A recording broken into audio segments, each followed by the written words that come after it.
नमस्कार।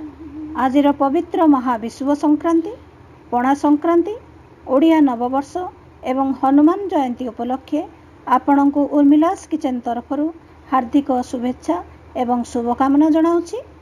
आजिर वीडियो रे आमे प्रस्तुत करिबा स्पेशल पणा। भाबुची रेसिपीटी आपण को पसंद आसीबो।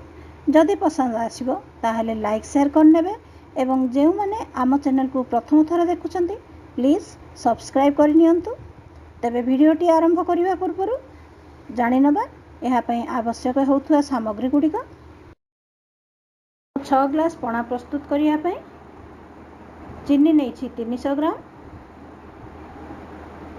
पाचिला कदली 4टी नेछि,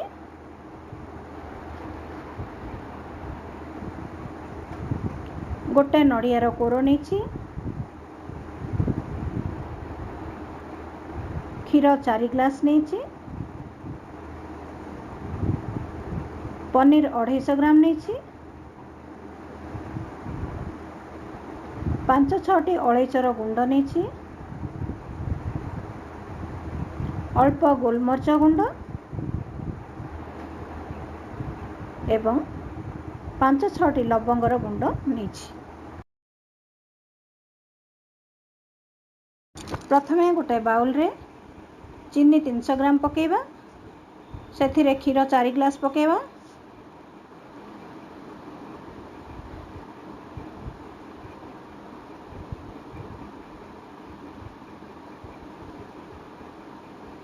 दुई ग्लास पानी पके नबा,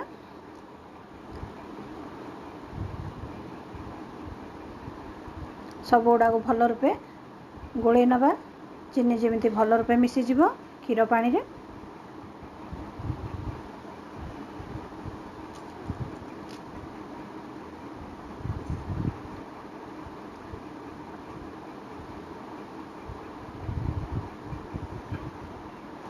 बर्तमान आमर क्षीर चीनी सब मिसीगला। से पाचिला कदली को हाथ में चकटिकी पकईदबा।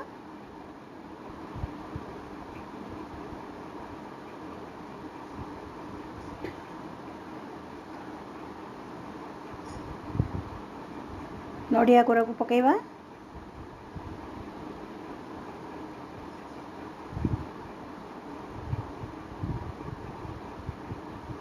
छेना को आमे ग्रेट करके पकईदबा।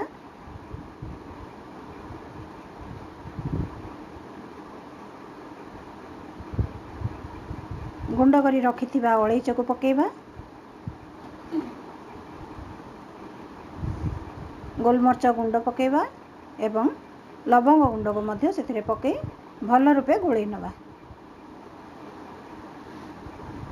सब गुड़िक जमिति भल रूपे मिसी जिवो। बर्तमान देखंतु आमर स्पेशल पणा प्रस्तुत हो गला। एहा को ग्लास रे पकई सर्व करंतु। आमर तो पणा प्रस्तुत हो गला। देखिले यह केते सुंदर लगुची। आमे मु टेस्ट कली या बहुत बढ़िया लगुची, बहुत टेस्टी अच्छी। यह को आपण मध्य घरे प्रस्तुत करंतु एवं पणा संक्रांति रे यार मजा नियंतु। ताहले पुणी थरे देखा हबो आमर आउ एक नूतन वीडियो रे। रहुची, धन्यवाद।